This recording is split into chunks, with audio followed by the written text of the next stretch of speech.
జై శ్రీ గణేష. మనం మహాభారతం చెప్పుకుంటున్నాం. ఎంతవరకు వచ్చాము? ఇప్పుడు అరణ్య పర్వంలో ఉన్నాము. పాండవులు తాము పుణ్యక్షేత్రాలు తిరగాలనుకున్నారు. దానిలో భాగంగా మహేంద్ర పర్వతం వచ్చారు. అక్కడ పరశురాముడి గురించి తెలుసుకున్నారు. నిన్న ఎపిసోడ్లో మనం ఎంతవరకు తెలుసుకున్నాము? పరశురాముడికి సంబంధించి ఎందుకు పరశురాముడు తన తల్లిని స్వయంగా తన చేతులతో తలనరికి చంపాల్సి వచ్చిందో తెలుసుకున్నాం కదా. ఇప్పుడు తర్వాత కథ విన్నాం. అంటే ఈ రోజు ఎపిసోడ్లో మనం ఎందుకు క్షత్రియులు అంటే రాజులు అంటే పరశురాముడికి అంత కోపం వచ్చింది. ఒకసారి కాదు, 2 సార్లు కాదు, 21 సార్లు భూమండలం అంతా తిరిగి అసలు రాజు అన్నవాడే లేకుండా అందరినీ చంపేశాడు. దానికి కారణం తెలుసుకుందాం. పరశురాముడు తన తల్లి అయినటువంటి రేణుకని చంపాడు, తిరిగి బ్రతికించుకున్నాడు. ఆ తర్వాత సంతోషంగా వాళ్ళ జీవితం ఇలా సంతోషంగా గడిచిపోతూ ఉంటే ఒకరోజు కార్తవీర్యుడు వేటకని వస్తాడు. ముందు మనం కార్తవీర్యుడి గురించి తెలుసుకుందాం. కార్తవీర్యుడు 1000 చేతులు కలవాడనమాట. అతనికి 1000 చేతులు ఉండేవి. ముందు కార్తవీర్యుడు బలం గురించి తెలుసుకుంటే, కార్తవీర్యుడి తర్వాత హిస్టరీ తెలుసుకుంటే మనకు కొంత కనెక్షన్ ఉంటుంది. ముందు నేను కార్తవీర్యుడి గురించి చెప్తాను. కార్తవీర్యుడు ఎంత బలశాలి అంటే మనకు రామాయణం ప్రకారం ఏంటంటే, ఒకసారి కార్తవీర్యుడు తన భార్యలందరితో కలిసి జలకాలాటలో ఒక సరస్సులో జలకం ఆడుతూ ఉంటాడు అనమాట. అప్పుడు వాళ్ళ భార్యలకు అనిపిస్తుంది, ఇలా నీరంతా మన సైడ్ నుంచి అంటే మన వైపు నుంచి ఇంకో వైపు వెళ్తుంది, నిజంగా నీకు 1000 చేతుల బలం ఉంది కదా, నువ్వు ఆ మొత్తం నీటిని ఒకవైపు మళ్లించగలవా, అంటే ఒక ఆనకట్టలాగా నీ చేతులతో వేయగలవా, అలా వేస్తే మాకు చూడాలని ఉంది. అలాంటి ఒక వింత కోరిక వాళ్ళకు పుడుతుంది. దాంతో కార్తవీర్యుడు అదేం పని అని చెప్పేసి ఒక్క క్షణంలో తన చేతులతో ఆ వచ్చేటువంటి నీటిని, ఒంపుకొచ్చేటువంటి నీటిని తన చేతులు పెట్టి ఆపేస్తాడు. అయితే ఇదే సమయంలో రావణాసుడు ఇసుకతోటి లింగాన్ని చేసి మరోవైపు అంటే అవతల వైపు పూజిస్తూ ఉంటాడనమాట. ఈయన ఇప్పుడు అంటే కిందికి వస్తున్నటువంటి నీటిని ఒక ఆనకట్టలా తన చేతితో ఆపాడు కదా, దాంతో రావణాసుడు ఉన్న వైపు విపరీతంగా నీరు వస్తుంటుంది అనమాట. ఏంటి ఇంత నీరు వస్తుంది, ఒక్కసారిగా ఇలా పైకి రావడం ఏంటి అని చెప్పేసి తన బట్టలను పిలిచి ఒకసారి వెళ్ళి నువ్వు చూసిరా అని చెప్తారనమాట. అప్పుడు వాళ్ళు ఏమంటారంటే, అక్కడ కార్తవీర్యుడు తన చేతులతో ఆపాడు, అందువల్ల ఇలా వచ్చింది అని చెప్తాడు. దాంతో రావణాసుడు వెళ్ళి కార్తవీర్యుడి 1000 చేతులు నేను నరికేస్తానని చెప్పేసి ప్రగల్భాలు పలుకుతూ వెళ్తాడు. కానీ కార్తవీర్యుడు రావణాసుడిని ఒక చిన్న పురుగును చూసినట్టుగా చూస్తాడు. ఇలా ఒక చేతితోటి మనం ఈగను దోమను పట్టుకున్నట్టు ఒక చేత్తో ఇలా పట్టేసుకొని, ఏంటి ఇదేదో 10 తలలతో వింతగా ఉంది పురుగు అని చెప్పేసి దాన్ని ఇలా రావణాసుని ఒకసారి తిప్పేసి వెళ్ళి జైల్లో వేస్తాడు. చివరికి రావణాసుని విడిపించుకోవడానికి స్వయంగా బ్రహ్మదేవుడు రావాల్సి వస్తుంది అనమాట. సరే, ఆ కథ ఎందుకు చెప్పానంటే, మనకు కార్తవీర్యుడి బలం అలాంటిది, అంతటి బలశాలి కార్తవీర్యుడు. అలాంటి కార్తవీర్యుడు ఇక్కడికి ఇప్పుడు అడవిలో వేటకని వచ్చాడు కదా, అతనికి విపరీతంగా ఆకలిస్తుంటుంది. ఈ సమయంలో అక్కడ ఏముందని చూసేసరికి అక్కడ ఒక ముని ఆశ్రమం లాగా కనిపిస్తే, సరే ఆశ్రమం లోపలికి వెళ్దామని చెప్పేసి ఆశ్రమం లోపలికి వస్తారు. అది జమదగ్ని ముని ఆశ్రమం. జమదగ్ని కూడా రాజు వచ్చాడు కదా అని చెప్పేసి అతనికి చేయాల్సినటువంటి సపర్యలన్నీ చేస్తాడు. అప్పుడు కార్తవీర్యుడు ఏమంటాడంటే, నాకు నా సైన్యానికి విపరీతంగా ఆకలి వస్తుంది, మీరేమైనా పెట్టించగలరా అని అడిగినప్పుడు అక్కడ జమదగ్ని దగ్గర హోమధేనువు, మనం కామధేనువు గురించి విన్నాం కదా, కామధేను సంతతికి చెందిందే హోమధేనువు. ఇది ఏంటంటే ఈ ధేనువు, ఈ ఆవు ఎలాంటిదంటే మనం కోరినటువంటి ఆహార పదార్థాలు అన్నీ ఇస్తుంది. మనకు జమదగ్ని దీన్ని తన దగ్గర ఎందుకు ఉంచుకున్నాడంటే, హోమం కోసం పాలు కావాలి, అలాగే హోమం కోసం కొన్ని ఆహార పదార్థాలు కావాలి, దానికోసం ఈ హోమధేనువును తన దగ్గర ఉంచుకుంటాడు. అయితే ఆ హోమధేనువు కార్తవీర్యుడికి అతనితో వచ్చిన వాళ్ళందరికీ కూడా చక్కగా ఏ ఆహారం అంటే ఆహారం ఇస్తుంది. ఇక ఇప్పుడు కార్తవీర్యుడు మామూలుగానే చాలా బలశాలి కాదు, విపరీతమైనటువంటి పొగరు, నన్ను ఎదిరించేవాడే లేడు అనేటువంటి మనం ఏమంటారు, తల పొగరుతో కొట్టుమిట్టాడుతున్నవాడు కార్తవీర్యుడు. ఈ హోమధేనువుని చూడగానే వెంటనే నేను తీసుకెళ్ళిపోతాను, కనీసము మనకి ఇంతమంది కామధేనువు విషయం కథ విన్నప్పుడు కనీసం అక్కడున్న మునీశ్వరుని ఇది కావాలి నాకు అని అడిగేవాడు రాజు. కానీ ఇక్కడ కార్తవీర్యుడి మెంటాలిటీ ఏంటంటే, నేను రాజుని, నా రాజ్యంలో ఉన్న ప్రతిదీ నాకే సొంతం, ఇది నా రాజ్యంలో ఉన్నది కాబట్టి దీన్ని నేను తీసుకెళ్తానని చెప్పేసి దూడను మాత్రం అక్కడ వదిలేసి కేవలం ఆవును తీసుకొని వెళ్ళిపోతాడు. అయితే ఇలా వెళ్ళిపోతున్నటువంటి సమయంలో అక్కడ జమదగ్ని, ఆయన భార్య అయినటువంటి రేణుక, మిగిలిన పరశురాములు 4 అన్నలు ఉంటారు. కానీ పరశురాముడు మాత్రం అడవిలో దర్భల కోసం వెళ్తాడు. అక్కడ పరశురాముడు ఉండడు. కొద్దిసేపటి తర్వాత పరశురాముడు తిరిగి ఆశ్రమానికి వచ్చినప్పుడు అప్పుడు ఆవును తీసుకెళ్ళాడు. లేగ దూడ అక్కడే ఉంది కదా, ఆ దూడ విపరీతంగా అరుస్తూ ఉంటుంది అనమాట. ఏంది దూడ ఇలా అరుస్తుంది, మీరు అందరూ ఎందుకు అంత ముభావంగా ఉన్నారు, ఏం జరిగింది అన్నప్పుడు అప్పుడు జమదగ్ని చెప్తాడు, ఇలా కార్తవీర్యుడు వచ్చాడు, మమ్మల్ని అందరినీ ఇలా బాధ పెట్టాడు, మొత్తానికి ఆ ఆవును తీసుకుని వెళ్ళాడు, పాపం లేగ దూడ తల్లి లేక అలమటిస్తుంది అని చెప్తాడు. అసలు ఆ మాట అనగానే పరశురాముడికి మామూలుగానే విపరీతమైన కోపం. అసలు చిన్నగా ఏదైనా జరిగితేనే ఊరుకోడు. అలాంటిది తన తండ్రిని, తల్లిని, తన అన్నల్ని ఇంత బాధ పెట్టాడు, ఒక ఆవును లాక్కెళ్ళాడు అని చెప్పడంతో వెంటనే తన గండ్రగొడ్డలి భుజానికి వేసేసుకొని, ఉండు నేను చెప్తాను కార్తవీర్యుడు సంగతి అని చెప్పేసి బయలుదేరతాడు.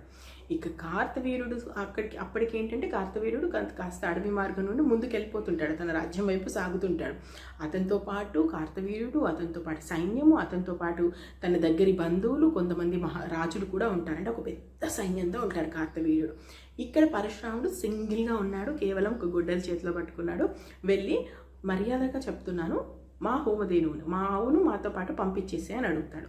దానికి కార్తవీర్యుడు వెర్రి నవ్వి తప్పుకో వెర్రి బాపనుడా అన్నట్టు ఒక సైగ చేసి మళ్ళీ ముందుకెళ్తుంటాడు.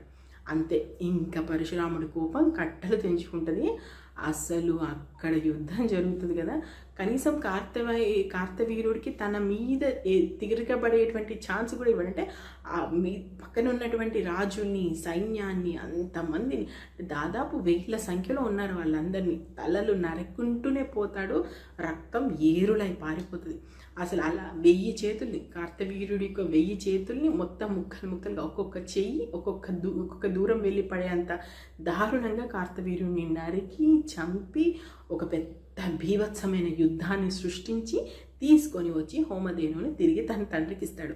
తన తండ్రికి ఇచ్చేటప్పుడు తన తండ్రికి ఏం చెప్తాడంటే, ఇదిగోండి కార్తవీర్యుడిని నేను నరికి చంపేశాను, తీసుకొచ్చేసాను మన ఆవుని అంటాడు.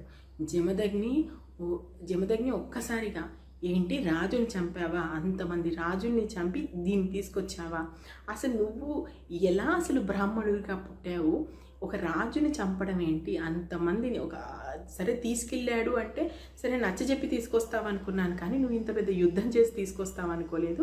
నువ్వు చేసింది ముమ్మాటికి తప్పే, అలా చేయకుండా ఉండాల్సింది. ఇప్పుడు ఆ రాజ్యం ఒకవేళ రాజు అలా అయితే ఆ రాజ్యంలో ఉన్న ప్రజలు ఏమైపోతారు, ఇంతమంది బాధపడి ఉంటారు తెలుసా నీ వల్ల అని చెప్పేసి పరశురాముడికి నచ్చజెప్తాడు. సరే, పరశురాముడు కూడా చేసిన దానికి కాస్త దిగులుగానే ఉంటాడు. ఇక మళ్ళీ అలా సాగిపోతూ ఉంటుంది. ఇంతలో కార్తవీర్యుని కొడుకులు ఉంటారు కదా, ఆ కొడుకులకు అసలు విషయం తెలుస్తుంది. అంటే పరశురాముడు మా తండ్రిని చంపాడు అని తెలిసిన తర్వాత వాళ్ళు ఊరుకుంటారా? పరశురాముడు ఇంట్లో లేని సమయంలో, అంటే ఆ కుటీరంలో లేని సమయంలో కార్తవీర్యుని కొడుకులు వచ్చి తపస్సులో ఉన్నటువంటి జమదగ్ని తల నరికేసి వెళ్తారు. కాసేపటికి మళ్ళీ పరశురాముడు వస్తాడు. తన తల మొండం వేరైనటువంటి తన తండ్రిని చూసి ఏమైందని తల్లిని అడిగినప్పుడు ఇట్లా కార్తవీర్యుని కొడుకులు వచ్చారు, చంపేశారని చెప్తారు. నిజానికి పరశురాముని ప్లేస్లో ఎవరైనా ఉంటే ఏమంటారు, కార్తవీర్యుని కొడుకులు కదా చంపింది, అప్పుడు నేను కార్తవీర్యుడి కొడుకులను చంపుతాను అనాలి. కానీ పరశురాముడు అంతా కాదు. పరశురాముడు ఏమంటాడంటే, ఈ కార్తవీర్యుని కొడుకులకి ఇంత పొగరు ఎక్కడి నుంచి వచ్చింది, రాజు అనేటువంటి అహంకారం వల్లనే కదా. రాజు అయితే ఏదైనా చెయ్యొచ్చా, రాజు అంటే ఎలాంటి పని చేసినా తప్పు లేదా, ఇంత అహంకారమా రాజులకి, అసలు నేను భూమండలం మీద రాజు అనేవాడు లేకుండా చేస్తానంటాడు. అసలు ఎంత వింత విచిత్రం, అంత కోపం చూడండి పరశురాముడికి. సరే, కార్తవీర్యుడు తప్పు చేశాడు, ఆయనను చంపారు, కార్తవీర్యుని కొడుకులు తప్పు చేశారు, ఆయనను చంపొచ్చు. కానీ అసలు ఏ తప్పు చేయని వాళ్ళు, అసలు రాజు అనేవాడే ఉండకూడదు, క్షత్రియుడు అనేవాడు భూమి మీద బతకూడదు అని చెప్పేసి ఒక శపథం చేసి ఇక గండ్రగొడ్డలు పట్టుకొని బయలుదేరతాడు. రాజు అనేవాడు కనిపిస్తే చాలు నరకడం, చంపడం. అలా ఒకసారి కాదు, 2 సార్లు కాదు, 3 సార్లు కాదు, 21 సార్లు భూమండలం మొత్తం తిరగడం. రాజు అంటే చాలు నరికి చంపడం, రాజు అంటే చాలు నరికి చంపడం. అసలు మనకు పరశురాముడు నరికిన రాజుల రక్తంతో ఒక సముద్రమే తయారైందంట. అంత దారుణంగా చంపేస్తాడు. అసలు పరశురాముడు చేసింది రైటా రాంగా అంటే నిజంగా చెప్పలేం. కానీ ఆ అవతారం యొక్క ముఖ్య ఉద్దేశం ఏం చెప్తారంటే, మహాభారతంలో ఉన్నది కూడా ఏంటంటే, భూమి మీద రాజు అనేవాడి యొక్క విచ్చలవిడితనం చాలా ఎక్కువైపోయింది. అంటే అక్కడ ఉన్నటువంటి ప్రజల్ని బానిసల్లాగా చూస్తున్నారు. ఆ సమయంలో రాజు అనేవాడు అహంకారంతో పేటరేగిపోతున్నాడు, నేను రాజును ఏమైనా చేయొచ్చని.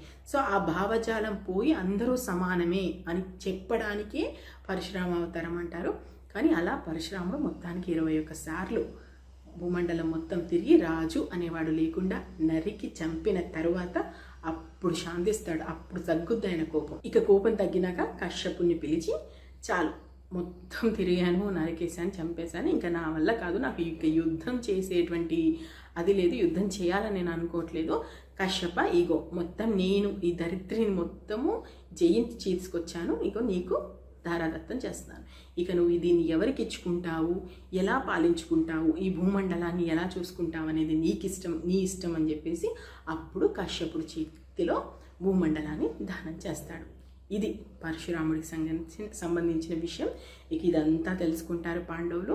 వెంటనే నెక్స్ట్ డే చతుర్దశి వస్తుంది. చతుర్దశి రోజు అక్కడికి రానే వస్తాడు పరశురాముడు. పరశురాముని చూసిన తర్వాత ధర్మరాజుతో సహా మిగిలిన పాండవులు, అక్కడికి వచ్చిన వాళ్ళందరూ కూడా ఆయనను సేవిస్తారు. పరశురాముడి దగ్గరికి స్వయంగా ధర్మరాజు వెళ్ళి అనేక నీతి సూత్రాలు, ఆయనకున్నటువంటి అనుభవంతో అనేక నీతి సూత్రాలు చెప్తాడు. అండ్ ధర్మరాజుకు అంటే భవిష్యత్తులో రాబోయేటువంటి యుద్ధం, ఆ యుద్ధంలో గెలవడానికి చేయాల్సినటువంటి పనులు, ఇలాంటి అనేక దిశానిర్దేశం పరశురాముడు అక్కడ ధర్మరాజుకి ఇస్తాడు.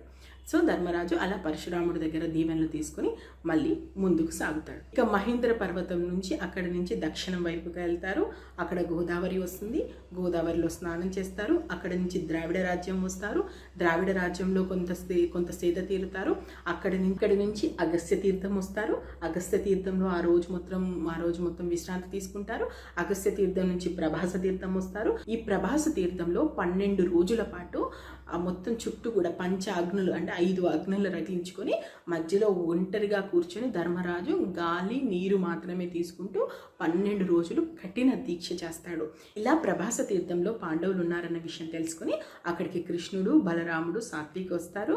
అప్పటికే వాళ్ళు మొత్తము కేవలం ఒక నార చీర కట్టుకున్నటువంటి ద్రౌపది అండ్ కనీసం ఒంటి మీద సరైన బట్టలు కూడా లేకున్నటువంటి పరిస్థితుల్లో చిక్కి శల్యమైపోయి ఉంటారు పాండవులు. వాళ్ళను చూసి కృష్ణుడు తట్టుకోలేకపోతాడు. ఏంటి కష్టము మీక, ఒక్క మాట మీరు కాదు, ఈ పని మేము అరణ్యవాసము అజ్ఞాతవాసం చేయాల్సిన అవసరం లేదు అని ఒక మాట అని ఉంటే మేమందరం కూడా మీకు తోడుగా ఉంటాము. కానీ మీరు సత్యాన్ని కట్టుబడి ఉన్నారు, ఇన్ని కష్టాలు పడుతున్నారు, పడండి, ఒకరోజు మనకు ఈ కష్టాల నుంచి బయటపడే పరిస్థితి వస్తుంది, ఆ రోజు నేను నీకు అండగా ఉంటాను అని చెప్పేసి ధర్మరాజు చేతిలో చెయ్యేసి స్వయంగా కృష్ణుడు వాగ్దానం చేస్తాడు. వాళ్ళనంతా చూసి ఈవెన్ బలరాముడు కూడా చెలించిపోతాడు. సాత్విక్ అయితే ఇక మూడింది, కౌరవులకు మూడింది, అందుకే ఇన్ని కష్టాలు పెడుతున్నాడు పాండవుల్ని. ఇక ఎన్ని రోజులు ఇప్పటికే ఇప్పుడు ఇక్కడ 4 పాండవులు మాత్రమే ఉన్నారు. అర్జునుడు ఎక్కడున్నాడు? ఇంద్రలోకంలో ఉన్నాడు కదా, ఆ విషయం తెలుసు కదా. సో ఇంద్రలోకంలో అర్జునుడు ఉన్నాడు. ఇక్కడ 4 అన్నదమ్ములు ఉన్నారు, మిగతా వీళ్ళతో పాటు బ్రాహ్మణులు ఉన్నారు. మొత్తానికి వాళ్ళని చూసి ఆ రోజంతా కూడా కృష్ణుడు, బలరాముడు, సాత్వికి అక్కడే ఉండి వాళ్ళ ఆతిథ్యం తీసుకొని వెళ్తారు. మరి ఇటు నుంచి పాండవులు మరటి వెళ్ళారు. అక్కడ ఏం జరిగిందో రేపటి ఎపిసోడ్లో చూద్దాం. నేను మహాభారతం ఉన్నట్టు చెప్తున్నాను. మీకు నచ్చితే ఆశీర్వదించండి. ఇప్పటి వరకు మహాభారతంలో ఏం జరిగిందో తెలుసుకోవాలనుకుంటే మన ఛానల్లో ప్లేలిస్ట్లోకి వెళ్తే మహాభారతం ప్లేలిస్ట్ ఉంది, మీరు చూడొచ్చు. Thank you. జై హింద్.